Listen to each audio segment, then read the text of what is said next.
यहाँ पर ना पॉलिनोमियल को समझने से पहले हम लोग समझेंगे टर्म्स क्या होता है, क्योंकि टर्म से ही हमारा पॉलिनोमियल बना होता है। तो यहाँ पर आप देख पा रहे हो टर्म्स के आगे लिखा है 5x 3y 4 है, ये अलग अलग टर्म है। 5x एक अलग टर्म है, 3y एक अलग टर्म है, 4a एक अलग टर्म है। जो हमारे टर्म होते हैं ना वो दो चीज से मिलकर बने होते हैं, एक कोफिशिएंट दूसरा वेरिएबल। अब बात आती है कोफिशिएंट क्या होता है। कोफिशिएंट मतलब होता है एक ऐसी चीज जिसे हम लोग बदल ना सके, जैसे कि 1 2 3 4 हमारा नंबर, कोई भी नंबर ले लो, क्या हम लोग किसी भी नंबर को बदल सकते हैं? बिल्कुल भी नहीं। जैसे कि 1 लिखा हुआ है, 1 को आप कुछ और कर सकते हो? नहीं ना। 2 को कुछ कर सकते हो? नहीं। 3 को नहीं कर सकते। तो इन्हें हम लोग बोलते हैं कोफिशिएंट। जैसे यहाँ लिखा है 5x और ये जो 5 दिख रहा है ना, ये हमारा कोफिशिएंट है। अब यहाँ पर क्या है x, और x को हम लोग बोलते हैं वेरिएबल। देखो x यहाँ पर लिखा हुआ है, ये वेरिएबल है, y लिखा है तो ये भी वेरिएबल, और यहाँ पर a लिखा है ये भी वेरिएबल।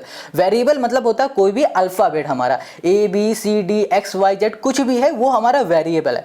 अब वेरिएबल क्या होता है? वेरिएबल एक ऐसी चीज जिसे हम लोग बदल सके। जैसे कि यहाँ पर हमने लिख रखा है x इक्वल्स टू 1, मतलब क्या हो रहा है कि x जगह में कोई भी वैल्यू हम लोग पुट कर सकते हैं।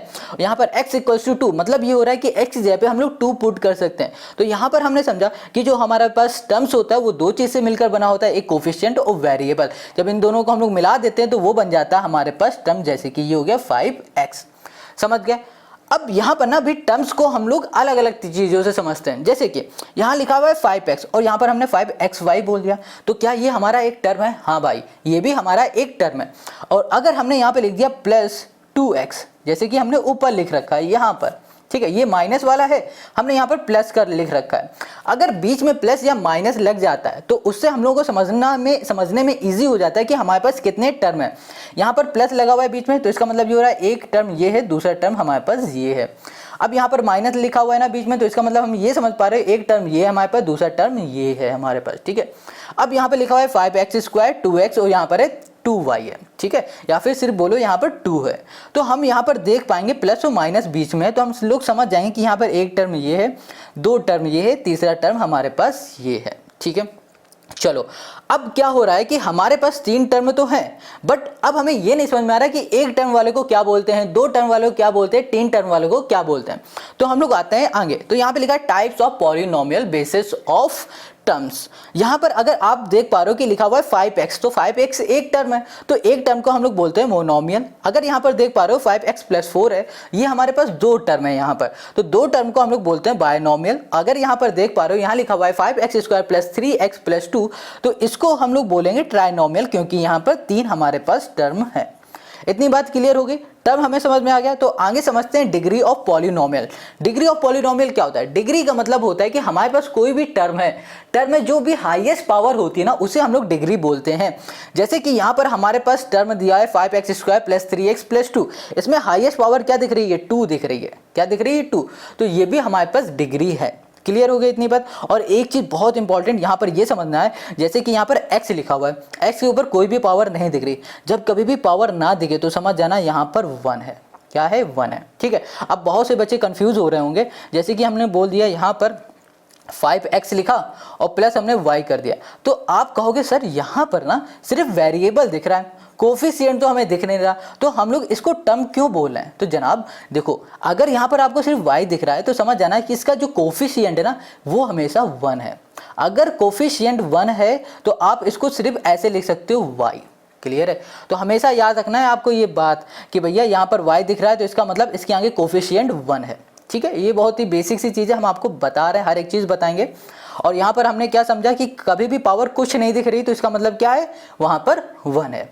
क्लियर हो गई इतनी बात। अब डिग्री ऑफ पॉलिनोमियल हमने ये समझा था कि जिसकी भी पावर ज़्यादा होती है उसे हम लोग डिग्री बोलते हैं। जैसे कि हम लोग एग्जाम्पल पे ले लेते हैं 4x² या फिर बोल देते हैं 4x³ बोला, यहाँ पर हो गया हमारे पास 3x², और यहाँ कर दिया हमने x, ठीक है। ये है हमारे पास, ये हमारे पास एक पॉलिनोमियल है। तो हमने देखा कि इसमें हाईएस्ट पावर क्या है? 3 है, तो 3 ही हमारी क्या हो गई? डिग्री हो गई। क्लियर हो गए? जैसे कि हमने यहाँ लिखा 4x पावर कर दिया 5 प्लस यहाँ पर कर दिया हमने 4x² कर दिया, तो इसमें हाईएस्ट पावर क्या दिख रही है? 5। हाईएस्ट पावर को ही हम लोग क्या बोलते हैं? डिग्री बोलते हैं। Got it? इतनी बात क्लियर हो गई। अब आते हैं कि डिग्री के हिसाब से हम लोग अलग अलग टर्म्स को क्या बोलते हैं, या फिर बोलो पॉलिनोमियल को क्या बोलते हैं। तो देखो, types of polynomial basis of degree में आ जाते हैं। देखो, अगर आपके पास एक टर्म है, या फिर बोलो आपके पास एक पावर है, जैसे कि यहाँ पर x में पावर कुछ नहीं दिख रही, इसका मतलब यहाँ पर पावर 1 है।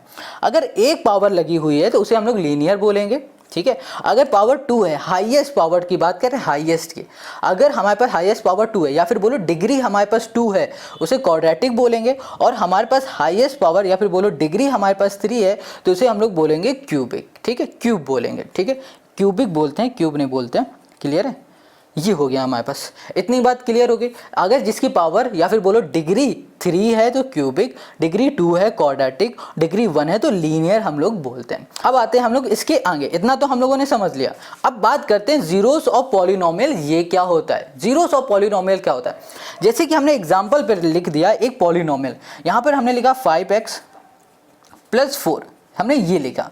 अब इसको सॉल्व करने में जो भी हमारे पास x की वैल्यू आती है, सपोज दैट यहाँ पर x की वैल्यू आ गई हमारे पास 4 आ गई, ठीक है। अब x की वैल्यू 4 आने के बाद अगर हम लोग इस x की वैल्यू को इस पे पुट कर देते हैं, ठीक है, इसकी x में पुट कर देते हैं, और पुट करने के बाद ये पूरी हमारे पास जो पॉलिनोमियल है अगर वो 0 हो जाती है तो उसे हम लोग जीरोस ऑफ पॉलिनोमियल बोलते हैं। ये बात नहीं समझ में आई, अभी हम क्वेश्चन करके दिखाते हैं। जैसे कि यहाँ लिखा हमने 2x + 4 लिख दिया, ये हमारे पास एक पॉलिनोमियल है।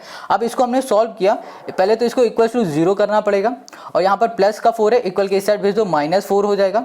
यहाँ पर हो गया हमारे पास x, यहाँ पर 2 है, 2 हमारे पास मल्टीप्लाई में इधर चला जाएगा तो डिवाइड में हो जाएगा, ठीक है। यहाँ पर आ गया हमारे पास 2 हो गया, कैंसिल किया, यहाँ पर आ गया -2 आ गया, गॉट इट। तो यहाँ पर x इक्वल टू हमें क्या मिला, -2 मिल गया। अब देखो अगर इस -2 को इसमें x की जगह में पुट करते हैं और 0 आ जाता है तो हम लोग इसे बोलेंगे जीरो ऑफ पॉलिनोमियल। चलो करके देखते हैं। यहाँ पे लिखा 2 और यहाँ पर x की जगह में क्या आया, -2 है, -2 कर दिया, यहाँ पर कर दिया +4। अब इसको सॉल्व किया तो यहाँ पर -4 + 4 किया, इसको सॉल्व करोगे तो क्या आ जाएगा, 0 आ जाएगा। देखो इसको सॉल्व करने में 0 आ रहा है तो इसको हम लोग क्या बोलेंगे, जीरो ऑफ पॉलिनोमियल। समझ में आया क्या, क्लियर हो गए। x की वैल्यू ऐसी जिसको पुट कर दे हम लोग अपने पॉलिनोमियल में, तो उसे पॉलिनोमियल पुट करने के बाद अगर 0 हो जाता है हमारा पॉलिनोमियल तो उसे हम लोग क्या बोलते हैं, जीरोस ऑफ पॉलिनोमियल बोलते हैं। क्लियर हो गई, इतनी बात समझ में आ गया। चलो अब आगे आता है geometrical meaning of the zeros of polynomial, find the number of zeros of px। अब इसको कैसे समझना है, देखो एक तो हम पहले ग्राफ बना देते हैं कुछ इस तरीके से। ये हमारे पास ग्राफ है, ये हमारे पास वाई एक्सिस है, ये हमारा एक्स एक्सिस है, क्लियर है। अब यहाँ पर हमें क्या बताना है, find the number of zeros बताना है। नंबर ऑफ जीरोस कैसे बताएंगे, अगर हमारी कोई लाइन एक्स एक्सिस से जा रही है तो नंबर ऑफ जीरो हमारे हो जाएंगे 0। नंबर ऑफ जीरोस क्या हो जाएंगे, 0। अभी नंबर ऑफ जीरो हमने जीरोस पढ़ा ना, अब हम लोग पढ़ेंगे नंबर ऑफ जीरोस पढ़ना है यहाँ पर। अगर हमारी लाइन, अब सिंपल से समझना, अगर हमारी लाइन एक्स एक्सिस को कट कर रही है या फिर एक्स एक्सिस को टच करके जा रही है तो जितनी जगह पे कट करेगी या फिर जितनी जगह में टच करेगी वही हो जाएंगे नंबर ऑफ जीरो। एग्जांपल के लिए बना दिया हमने ये लाइन, ठीक है, ये देखो अब ये हमारे पास एक्स एक्सिस को टच करेगी, किस जगह पे किया, 1 2 3 जगह पे कर दिया तो ये हो जाएंगे नंबर ऑफ जीरो हमारे पास 3, ठीक है, नंबर ऑफ जीरो 3 हो गए। अगर यही हमारे पास फिर और कट करके जा रही है तो कितनी हो गए, 1 2 3 4 5 6 7, तो नंबर ऑफ जीरो हो गए हमारे पास 7 हो गए। इतनी बात क्लियर हो गई। अगर और कट करते जा रही है तो जितनी जगह पे कट करेगी या फिर ये हमारी टच कर रही कुछ इस तरीके से यहाँ पर टच करके जा रही तो भी इसे हम लोग काउंट करेंगे, वो बोलेंगे नंबर ऑफ जीरो।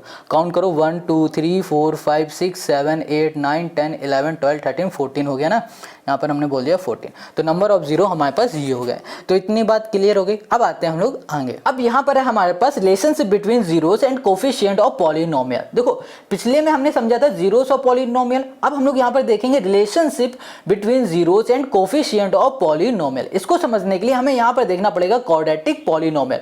अभी हमने पीछे देखा था जब हम लोग डिग्री की बात कर रहे थे कि क्वाड्रेटिक पॉलिनोमियल किसे कहते हैं, क्वाड्रेटिक पॉलिनोमियल उसे कहते हैं जिसकी डिग्री 2 होती है या फिर बोलो हाईएस्ट पावर 2 होती है, उसे हम लोग क्वाड्रेटिक पॉलिनोमियल बोलते हैं। तो इसका अगर हम लोग स्टैंडर्ड फॉर्म लिखें तो वो कुछ इस तरीके से होता है, ax² + bx + c होता है। इतनी बात क्लियर है। अब इसमें हमें रिलेशनशिप देखना है ना, तो रिलेशनशिप देखने के लिए हमें यहाँ पर 2 चीज की जरूरत पड़ेगी या फिर बोलो 2 फॉर्मूले की जरूरत पड़ेगी। एक होता है सम ऑफ इट्स जीरोस और दूसरा होता है प्रोडक्ट ऑफ इट्स जीरोस, ठीक है। सम ऑफ इट्स जीरोस मतलब क्या होता है, जैसे कि अभी हमने जीरोस देखा था, यहाँ पर हमने जीरोस देखा था तो हमारे पास जीरोस क्या निकला था, यहाँ पर देखो -2 लिखा हुआ है, ठीक है।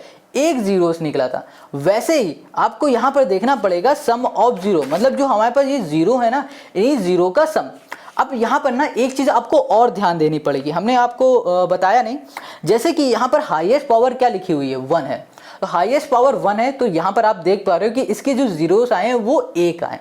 अगर इसकी हाईएस्ट पावर 2 होती तो इसके जो जीरोस होते ना वो 2 आते, जैसे x-2 आया तो यहाँ पर x-4 भी आ सकता था, कुछ भी आ सकता था। अगर यहाँ पर हाईएस्ट पावर 3 होती तो इसके जो जीरोस होते ना वो 3 जीरो होते हैं, जैसे कि एक ये हो गया, दूसरा ये हो गया, तीसरा हो जाता हमारे पास -4 या फिर 6, कुछ भी हो सकता है। पावर के हिसाब से ही हमारे जीरो होते हैं। अगर एक भी पावर नहीं है या फिर बोलो सिर्फ एक पावर है तो एक जीरो, अगर 2 पावर है तो 2 जीरोस आएंगे, अगर 3 पावर है तो 3 जीरोस आएंगे। क्लियर हो गई इतनी बात। अब हम लोग यहाँ पर बात कर रहे हैं क्वाड्रेटिक पॉलिनोमियल की। तो क्वाड्रेटिक पॉलिनोमियल में हमारे पास 2 हैं, हाईएस्ट डिग्री बोलो या फिर हाईएस्ट पावर बोलो या फिर डिग्री बोलो, तो यहाँ पर कितनी हमारे पास 2 है। 2 है तो इसका मतलब क्या हो रहा है कि हमारे जो जीरोस आएंगे वो 2 आएंगे। एक होगा मान लो x=4, दूसरा हो सकता है x= हमारे पास 5। अब जो x=4 है वो उसको हम लोग बोलेंगे अल्फा और दूसरे वाले को बोलेंगे बीटा। ठीक है, यहाँ पर x भी हो सकता है, यहाँ पर y भी हो सकता है, कुछ भी हो सकता है according to our quadratic polynomial. ठीक है, पहले वाले को अल्फा बोलेंगे, दूसरे वाले को हम लोग बीटा बोलेंगे। इतनी बात क्लियर हो गई। चलो अब आगे आ जाओ। अब इसको कैसे हम लोग सॉल्व करेंगे उसको थोड़ा सा हम लोग समझ लेते हैं। तो इसको समझने के लिए हम लोग सबसे पहले यहाँ पे लिखेंगे एक क्वाड्रेटिक पॉलिनोमियल ले लेते हैं। तो यहाँ पर हमने क्वाड्रेटिक पॉलिनोमियल ले लिया है 2x², गॉट इट। यहाँ लिखा -8x और यहाँ कर दिया हमने +6। ये है हमारे पास क्वाड्रेटिक पॉलिनोमियल। इसको हमें सबसे पहले लिखना पड़ेगा =0 के, फिर जो हमारा दूसरा वो काम होगा वो हमें स्प्लिट करना पड़ेगा। इसे स्प्लिट करने का मतलब ये हो रहा है कि हमें इसके निकालने होंगे फैक्टर। कैसे? तो क्लास 7-6 में हम लोगों ने ये किया हुआ है। जब कभी भी आपको इस तरीके से क्वाड्रिलैटरल आपको दे दिया जाए और इसे सॉल्व करना है तो हमेशा लास्ट वाले को पहले वाले के कोफिशिएंट के साथ मल्टीप्लाई करो। 6 है, इसका मल्टीप्लाई 2 में करो तो कितना, 6×2 हो जाएगा 12 आ जाएगा। ठीक है, 6×2 हो जाएगा 12। अब इस 12 को 2 नंबर में ऐसे स्प्लिट करो कि जब उन 2 नंबर का मल्टीप्लाई करें तो हमें 12 मिले और फिर जब उन 2 नंबर का सम करें तो हमें -8 मिले। ठीक है, वो 2 नंबर हमारे क्या हो सकते हैं ये आप बताओ। देखो, अगर हम लोग बोले कि यहाँ पर -6 इंटू कर दे हम लोग -2 तो यहाँ पर क्या आ जाएगा, 12 आ जाएगा प्लस का। और अगर हम लोग -6 प्लस और यहाँ पर -2 करेंगे तो यहाँ पर क्या आ जाएगा हमारे पास -8 आ जाएगा। ठीक है, अब यहाँ पर -8 ही क्यों ले रहे हैं, क्योंकि देखो यहाँ पर बीच में क्या लिखा हुआ है -8।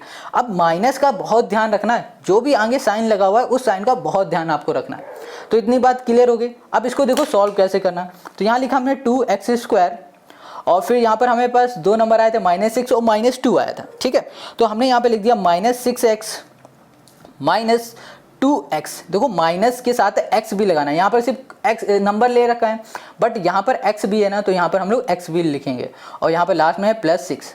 अब इन दोनों में से हम लोग कुछ कॉमन ले सकते हैं, बिल्कुल 2x को कॉमन लेंगे तो यहाँ बचेगा x-3 और इसमें से हम लोग कॉमन लेंगे 2 को तो यहाँ बचेगा हमारे पास x-3। अब कहोगे बीच में तो प्लस था, यहाँ पर माइनस कैसे आ गया?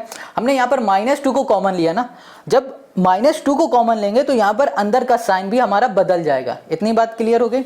अब यहाँ पर देख पा रहे हो x-3 है और x-3 है यहाँ पर हमारे पास, तो इसको हम लोग एक ब्रैकेट में कर देते हैं x-3 इसको।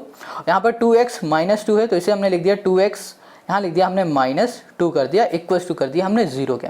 तो हमने देखा ये दोनों हमारे 0 के इक्वल है, तो हमने यहाँ पे लिख दिया x-3 = 0 और फिर हमने यहाँ पे लिख दिया 2x - 2 = 0 कर दिया। अब इसे हमने सॉल्व किया तो ये x है, ये देखो माइनस का इक्वल के इस साइड चला जाएगा तो ये प्लस का 3 हो जाएगा और ये देखो माइनस का 2 इक्वल के इस साइड चला जाएगा प्लस का 2 हो जाएगा और यहाँ पर आ जाएगा हमारे पास 2x। अब देखो जो ये 2 है ये मल्टीप्लाई में इक्वल के इस साइड जाएगा तो डिवाइड में आ जाएगा, 2/2 हो जाएगा।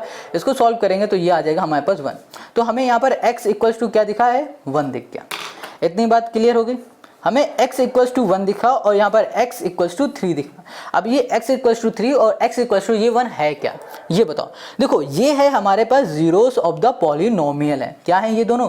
Zeros of the polynomial. क्यों है? क्योंकि भैया यहाँ पर देखो हाईएस्ट पावर 2 थी तो इस बार हमारे पास 2 जीरोस आए हैं। ठीक है, इसका मतलब ये हो रहा है कि अगर इन वैल्यू को अगर हम लोग 3 को x की जगह में पुट करेंगे तो ये पूरा 0 हो जाएगा, और अगर हम लोग x की जगह में 1 को पुट करेंगे तो ये पूरा हमारा 0 हो जाएगा।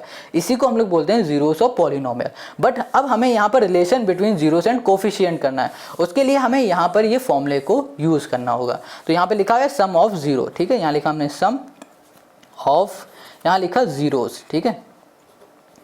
सम ऑफ जीरोस क्या है, यहाँ पर देख पा रहे हो आपको लिखा हुआ है माइनस बी अपॉन ए, माइनस बी अपॉन ए। अभी इसको बताते हैं माइनस बी अपॉन ए है क्या। यहाँ पे लिखा हुआ है sum of zero, sum of zero होता है क्या, अल्फा इंटू बीटा होता है। तो यहाँ पर हमने लिखा अल्फा प्लस बीटा होता है, ठीक है, alpha plus beta equals to minus b upon a कर दिया। अब यहाँ पर अल्फा और बीटा क्या है, देखो एक जो जीरोस होगा पहला वाला वो अल्फा होगा हमारा, दूसरा वाला जो होगा वो बीटा होगा हमेशा, ठीक है। तो अल्फा की जगह पे 3 लिख दो और बीटा की जगह पे लिख दो 1, गॉट इट। अब ये माइनस बी और ए क्या है, देखो माइनस बी, देखो अब अपने स्टैंडर्ड क्वाड्रेटिक पॉलिनोमियल को जरा ध्यान से देखो तो यहाँ पर a दिख रहा है, मतलब एक्स स्क्वायर का जो कोफिशिएंट है वो a है, x का जो कोफिशिएंट है वो b है, और जो कांस्टेंट टर्म है वो हमारे पास c है, ठीक है। उसी तरीके से इसको अगर देखो एक्स स्क्वायर का जो कोफिशिएंट दिख रहा है वो 2 है, 2 हमारा क्या होगा, हमेशा a होगा, और x का जो कोफिशिएंट -8 है ये हमेशा b होगा, और ये हमेशा c होगा। ये आपको याद रखना है, ठीक है। तो अब यहाँ पे लिखा हुआ है माइनस बी, तो यहाँ लिखा माइनस बी की जगह पे क्या आएगा हमारे पास -8 आएगा, तो यहाँ पर हमने लिख दिया -8, और डिवाइड में क्या है हमारे पास a है, a की जगह पे क्या आएगा हमारे पास 2 आएगा, ये माइनस नहीं है, ठीक है। तो यहाँ पर लिख दिया हमने 2। इसको सॉल्व करेंगे, ब्रैकेट खोलोगे तो कितना आ जाएगा हमारे पास, माइनस माइनस हो जाएगा प्लस, और यहाँ पर आ जाएगा 4/2, और ये आ गया हमारे पास 2 आ गया, और 1 मिनट सॉरी यहाँ पर आ जाएगा 8 आएगा, और इसको सॉल्व करेंगे तो यहाँ पर आ जाएगा 4, ठीक है, ये हो गया 4। इसको सॉल्व करोगे तो ये भी 4 आएगा, इक्वल्स टू हो जाएगा 4। तो ये हो जाएगा हमारे पास relation between zeros of the coefficient, ये हो गया सम ऑफ जीरो, ठीक है। अब हमें एक और देखना है product of zero. Product of zero देखने के लिए हम लोग आते हैं नेक्स्ट पेज में, तो यहाँ लिखा प्रोडक्ट ऑफ, यहाँ कर दिया हमने जीरोस। प्रोडक्ट ऑफ जीरो हो जाएगा हमारे पास c upon a. Product of zero होता है अल्फा इंटू बीटा, देखो प्रोडक्ट का मतलब होता है मल्टीप्लाई, ठीक है, alpha into beta equals to c upon a हो गया। अल्फा हमारे पास क्या है भैया, ये 3 है अल्फा, और 1 है हमारे पास बीटा, तो अल्फा की जगह पे लिखा 3 और बीटा की जगह लिख दिया 1, तो 3 × 1। सी हमारे पास क्या है 6 है, 6 लिखा। ए हमारे पास क्या था भैया 2 था, 2 लिखा। इसको सॉल्व किया तो क्या आ गया हमारे पास 3 आ गया, इन दोनों को मल्टीप्लाई किया तो 3 इक्वल्स टू 3 आ गया। तो ये हो गया हमारे पास relation between zeros and coefficient, तो ये हमारा हो गया सॉल्यूशन, ठीक है। अब जो हमने यहाँ पर आपको बताया है ना ये पूरा, तो आपको जब कभी भी इस तरीके से क्वेश्चन आपसे पूछे जाए तो आपको पूरा यही प्रोसेस करना है। तो यही था इंट्रोडक्शन वीडियो, और इस इंट्रोडक्शन वीडियो में ये टॉपिक बहुत ही इंपॉर्टेंट है, और साथ में हमने आपको जो बताया था ना ये वाला पार्ट, ये भी बहुत इंपॉर्टेंट है, क्योंकि अगर हम लोग एनसीईआरटी की बात करें तो इससे पूरी एक्सरसाइज 2.1 आपकी क्लियर हो जाएगी, और इससे आपकी पूरी एक्सरसाइज 2.2 क्लियर हो जाएगी। अब इन दोनों एक्सरसाइज को हम लोग अगली वीडियो में देखेंगे, और अगली वीडियो का लिंक आपको डिस्क्रिप्शन में मिल जाएगा। अगर आपको समझ में आ गया तो कमेंट करके जरूर बताना। मिलते हैं हम लोग नेक्स्ट वीडियो में, और नेक्स्ट वीडियो की लिंक आपको मिलेगी डिस्क्रिप्शन में। टाटा बाय बाय, जय हिंद।